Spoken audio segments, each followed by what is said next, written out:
Je m'appelle Madame Djeneba Konaté. Je suis chargée de bureau à OIM Abidjan.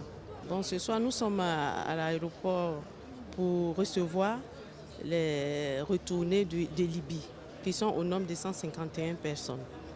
Bon, c'est des retournés volontaires qui ont approché OIM Libye et encore des concerts avec l'ambassade de Côte d'Ivoire en Tunisie et puis le gouvernement libyen et nos différents partenaires. On a organisé leur retour en Côte d'Ivoire. Donc un vol charter a été préparé pour faciliter leur retour en Côte d'Ivoire.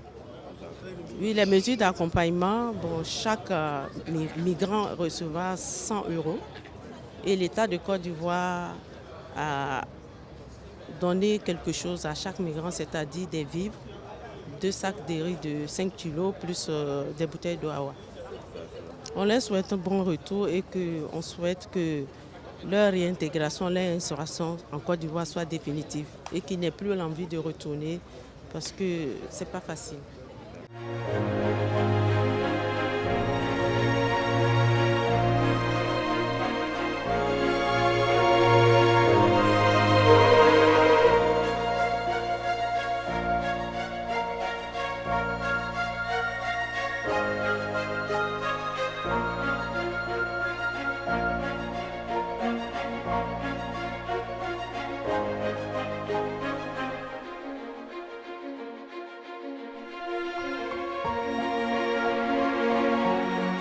Issa Konaté, directeur général des Ivoiriens de l'extérieur.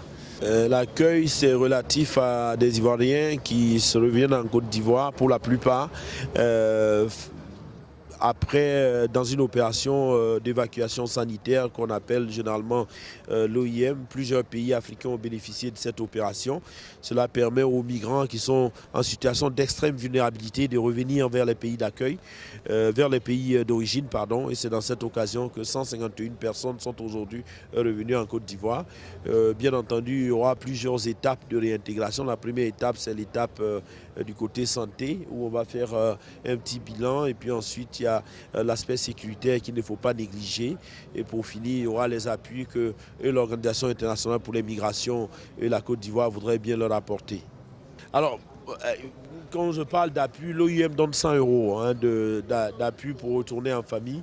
Le gouvernement ivoirien donne des vivres. Nous, on donne des vivres en appui à ce que l'OIM a fait. Je rappelle que plus de 1000 personnes maintenant sont revenues en Côte d'Ivoire. C'est la première fois qu'une organisation onusienne intervient dans les frais d'affrètement de l'avion qui ramène des Ivoiriens vers la Côte d'Ivoire.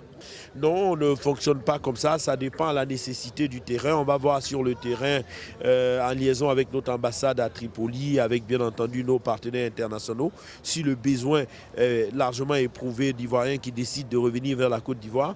En ce moment, nous saisissons l'opportunité, nous avisons le Conseil des ministres qui prend des décisions idoines.